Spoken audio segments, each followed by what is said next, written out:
Hi friends, this is Swapna. Welcome back to our channel smart Telugu house wife. ఎలా ఉన్నారు, ఏం చేస్తున్నారు, అందరూ బాగున్నారా? సో ఈరోజు మీకు ఇంట్రో చూసుంటే మనకు వీడియో అర్థమైపోయి ఉంటుంది కదండి. ఇవాళ నేను లంచ్ టైంలో చేసినటువంటి ఒక 2 బెస్ట్ ఎవర్ కాంబినేషన్ రెసిపీస్ అనేవి మీతో షేర్ చేస్తాను. చాలా చాలా బాగా కుదిరాయి. డెఫినెట్గా మీరు కూడా ట్రై చేయండి. ఈ చలికాలం మనకు ఒక్కొక్కసారి ఏ కూరలు తినబుద్ధి కాదు, సరిగ్గా అరగనట్టుగా, చల్లదనానికి మనకి ఏదో డైజెషన్ సరిగ్గా అవ్వనట్టుగా, ఆకలి లేనట్టుగా అనిపిస్తూ ఉంటుంది.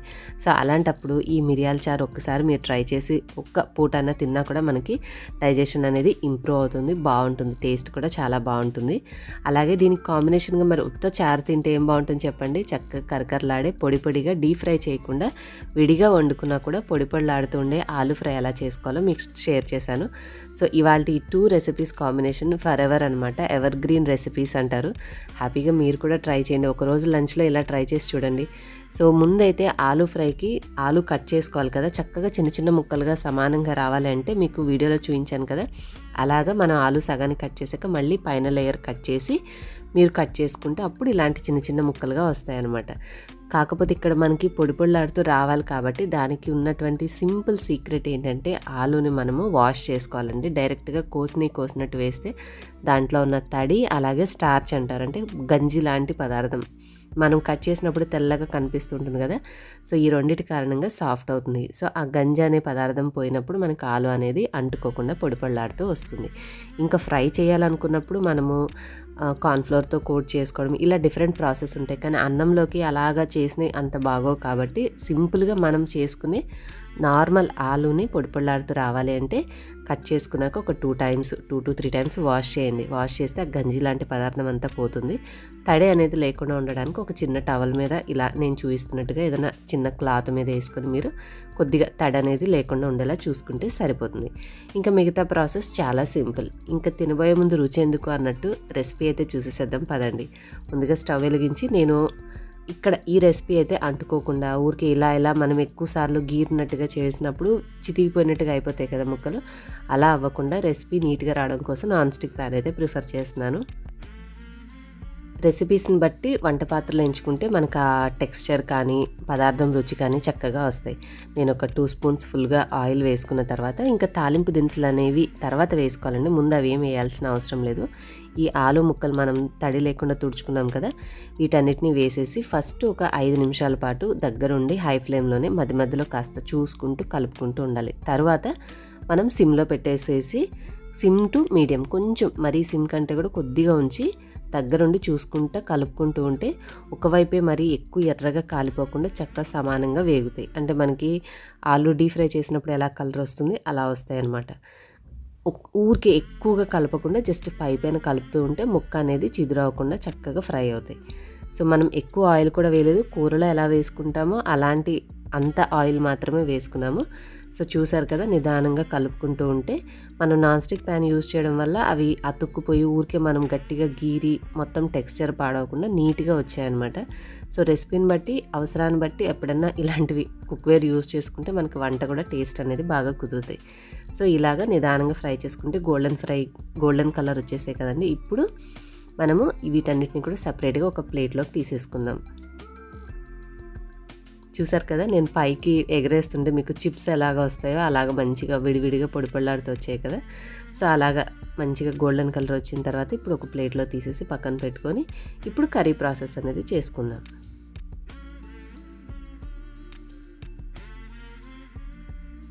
చెప్పాలంటే చాలా చాలా తక్కువ ఆయిల్ తోటి చేసాం మనం.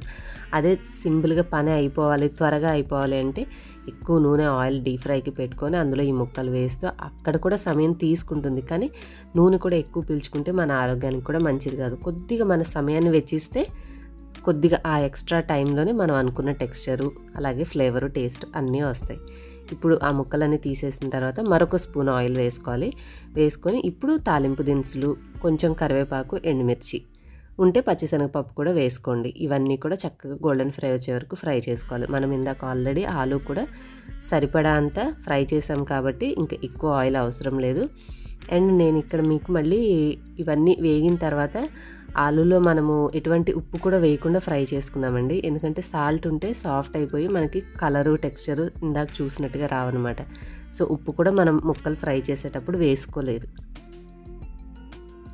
సో ఇప్పుడు తాలింపు చక్కగా క్రిస్పీగా వేగిపోయింది కాబట్టి ముక్కలు వేసే ముందే పసుపు వేసేసుకుంటే ఆయిల్కి కలర్ అనేది మంచిగా పట్టిన తర్వాత మనం ముక్కలు వేసామనుకోండి సమానంగా మంచిగా ఈవెన్ కలర్ అవుతుంది. తర్వాత మనం ముక్కల మీద వేసినప్పుడు కొన్నిటికి మరీ ఎక్కువగా కొన్నిటి తక్కువగా ఉంటుంది కాబట్టి ఇలా డ్రైగా ఉండేటటువంటి ఫ్రైలు చేసేటప్పుడు వాటి మీద వేసే కంటే కూడా పసుపుని మనం నూనెలో వేసి జస్ట్ అట్లా కలపంగానే వేసేసుకోవాలి. లేదంటే నూనె వేడికి మళ్ళీ మాడిపోతుంది కాబట్టి జాగ్రత్తగా ముక్కలు రెడీగా ఉంచుకొని పసుపు అందులో వేసిన తర్వాత ఈ ముక్కలన్నీ వేసేసి ఇప్పుడు ముక్కలన్నీ దగ్గరకు వచ్చేసాయి కదండి. సో తక్కువ అవుతుంది కదా క్వాంటిటీ ఫ్రై చేశాక చూసుకొని సరిపడినంత ఉప్పు, ఆల్రెడీ పసుపు వేసేసాము, కారము, ఇంకా మీరు కావాలంటే కొంచెం గరం మసాలా వేసుకోండి. గరం మసాలా వేయకపోయినా కూడా ఆలూ ఫ్రై అసలు చాలా బాగుంటుంది. నేనైతే చివర్లో కొద్దిగా ధనియాల పొడి వేసి కలిపేశాను. అండ్ మనకు ఆ మసాలా ఫ్లేవరు ఆ మంచి ఘాటు స్మెల్ రావాలి అంటే ఇవన్నీ వేసి బాగా కలిపిన తర్వాత ఒక 4-5 వెల్లుల్లి రెబ్బలు మంచి కచ్చపచ్చగా దంచేసేయండి. మరి పేస్ట్ లాగా అవసరం లేదు, కచ్చపచ్చగా దంచి అది కనుక వేసుకొని మనం ఇవన్నీ మిక్స్ చేసాం కదా, మూత పెట్టి జస్ట్ ఒక అర నిమిషం అట్లా ఉంచేసి వదిలేసామంటే మంచిగా గుమగుమలాడుతూ క్రిస్పీగానే చూసారు కదా మీరు ముక్కలు నేను కలుపుతుంటేనే మంచిగా టెక్స్చర్ అర్థమవుతుంది కదా, చాలా చాలా బాగుంటుంది. సింపుల్గా అనిపిస్తుంది, ఏం పెద్దగా ఎక్కువ కష్టం కూడా ఏమి ఉండదు. మనం ఇంట్లో ఓ పక్కన అన్నం వండుకుంటూ ఓ పక్కన ఇవి పెట్టేసి చేసేయచ్చు. పొడిపొడిలాడితే ఇలా మీరు చేశారనుకోండి ఫ్లేవర్ టెక్స్చర్ కూడా చాలా డిఫరెంట్గా బాగుంటుంది. పెరుగన్నంలోకైనా మనం సాంబారు, రసము, పప్పుచారు దేనికైనా కూడా సైడ్ డిష్గా సూపర్గా ఉంటుంది. పిల్లలు అయితే అసలు ఒట్టిగానే తినేస్తారు వాళ్ళకి ఇలా చేసిస్తే. సో తప్పకుండా ట్రై చేయండి. ఇంక ఇప్పుడైతే రసం ప్రాసెస్లోకి వచ్చేసేద్దాం. నేను ఆల్రెడీ కొంచెం ఒక అరనిమ్మ చెక్క అంత చింతపండుని నానపెట్టి ఉంచాను. ఇప్పుడు మిక్సీ జార్లోకి ఒక 5-6 వెల్లుల్లి రెబ్బలు, అలాగే కొద్దిగా ఒక 1/2 స్పూన్ మిరియాలు, ఒక 1/2 స్పూన్ జీలకర్ర వేసాను. కొంచెం ఉంటే ధనియాలు కూడా వేసుకోవచ్చు. ఇవన్నీ కూడా మనము గ్రైండ్ చేసుకోవాలి. గ్రైండ్ చేసుకున్న తర్వాత దీంట్లోకి ఒక 2 చిన్న టమాటాలు వేసుకోండి, పెద్దదైతే ఒకటి సరిపోతుంది. ఇవన్నీ కూడా కట్ చేసి వేసుకున్నాక మనం చింతపండు నానబెట్టుకుని మీరు గుజ్జిగా అయినా సరే విడిగా నీళ్లు ఇలాగ మనం పిసికి తీసుకోవచ్చు. బట్ మిక్సీ వేస్తే కూడా పూర్తిగా బాగా నానితే చక్కగా కలిసిపోతుందండి. సో నేను సింపుల్గా అయిపోతుందని చెప్పేసి ఆ చింతపండు కూడా వేసేసి గ్రైండ్ చేసేసాను. మరి ఎక్కువసేపు గ్రైండ్ చేస్తే టమాటా కూడా బాగా పీస్ అయిపోతుంది కాబట్టి కొంచెం అలాగ చూసుకుని గ్రైండ్ చేసుకున్నాను. కొంచెం మనకి టమాటా ముక్కలు ఉన్నట్టుగా తెలిస్తేనే చారులో చూడడానికి బాగుంటుంది కదా. సో అందుకని మరీ ఫుల్ పేస్ట్లా కాకుండా కొంచెం బరకగానే గ్రైండ్ చేసి ఉంచాను అనమాట. ఇంక ఇప్పుడు రసం ప్రాసెస్లోకి వెళ్ళిపోదాం. ఆల్రెడీ రసం నేను స్టీల్ గిన్నె మామూలుగా దీంట్లోనే పెట్టేసుకుంటాను. మనం తాలింపు రసం అంతా కూడా ఉడికిన తర్వాత అయినా తాలింపు పెట్టుకోవచ్చండి, మీ ఇష్టము. నేనేంటంటే ఇంకా అంత డబుల్ ప్రాసెస్ ఎందుకని ముందే కొంచెం గిన్నెలో జాగ్రత్తగా కొంచెం ఒక స్పూనున్నర ఆయిల్ వేసేసి తాలింపు దినుసులు, కరివేపాకు, ఎండుమిర్చి ఇవన్నీ వేసేసి దోరగా ఫ్రై చేసుకున్న తర్వాత మనం ఇందాక గ్రైండ్ చేసుకున్న పేస్ట్ ఉంది కదండి, దాంట్లో సరిపడా నీళ్లు కలుపుకొని కొద్దిగా ఇందులోకి వేసుకోవాలి. ఇంకా మనం కావాలి అంటే రసం ఉడికించుకున్న తర్వాత అయినా చివరిగా తాలింపు వేసుకోవచ్చు, మీకు నచ్చితే. లేదు అంటే ఇలా కూడా చేసుకోవచ్చు. ఇట్లా అయితే పని కొంచెం ఈజీగా అనిపిస్తుంది, మనకి డబుల్ పని అనిపించదు. నేను తాలింపు పెట్టేసిన తర్వాత మనం గ్రైండ్ చేసుకున్న మిక్స్ అంతా కూడా వేసేసి దీంట్లోకి ఒక 1/2 టీ స్పూన్ పసుపు, ఒక 1/2 టీ స్పూన్ కారము, మొత్తం రసం ఎంతైతే ఉందో చూసుకుని సరిపడినంత ఉప్పు వేసాక కొద్దిగా మనం నోట్లో టేస్ట్ చేసుకుని ఏమైనా తక్కువగా అనిపిస్తే సరిపడంత ఉప్పు వేసుకుని మిక్స్ చేసేసుకొని చక్కగా అలాగ మీడియం ఫ్లేమ్లో పెట్టారనుకోండి నిదానంగా మరుగుతూ ఉంటుంది. నేను చివరిలో కొంచెం కసూరి మేతి అంటాం కదా, సో అది కూడా వేశాను. దానివల్ల ఏంటంటే ఒక మంచి ఫ్లేవర్ అనేది ఉంటుంది. సో ఇవన్నీ కూడా వేసి మిక్స్ చేసేసుకుని ఒక 5 నుంచి 7 నిమిషాల పాటు మీడియం ఫ్లేమ్లో మరిగించుకొని స్టవ్ ఆఫ్ చేసేసుకోండి. ఒక పక్కన ఆలూ ఫ్రై, అలాగే రసం, సూపర్ కాంబినేషన్. ఇంకా మీకు నచ్చిన ఏదైనా ఒక కర్రీ చేసుకున్నారంటే సింపుల్గా లంచ్ రొటీన్ అనేది ఎక్సలెంట్ ఉంటుంది. తప్పకుండా ట్రై చేయండి. సో ఇలాగా మంచి మంచి కాంబినేషన్స్ నేను ట్రై చేసినవి మీతోటి షేర్ చేస్తూ ఉంటాను. నా యొక్క డైలీ రొటీన్ వ్లాగ్స్ చూపిస్తూ ఉంటాను. మరి మిస్ అవ్వకుండా చూడాలి అంటే మన ఛానల్ సబ్స్క్రైబ్ చేసుకోకపోతే సబ్స్క్రైబ్ చేసుకుని ఆల్ నోటిఫికేషన్ బెల్ సెలెక్ట్ చేసుకోండి. అలాగే వీడియో నోటిఫికేషన్స్ మిస్ అవ్వకుండా ఉండడం కోసం మన WhatsApp channel link description pin కామెంట్లో ఇస్తాను. ఆ ఛానల్ కూడా ఫాలో అయిపోండి. మీ నెంబర్ మన నెంబర్ ఎవరికి తెలియవు.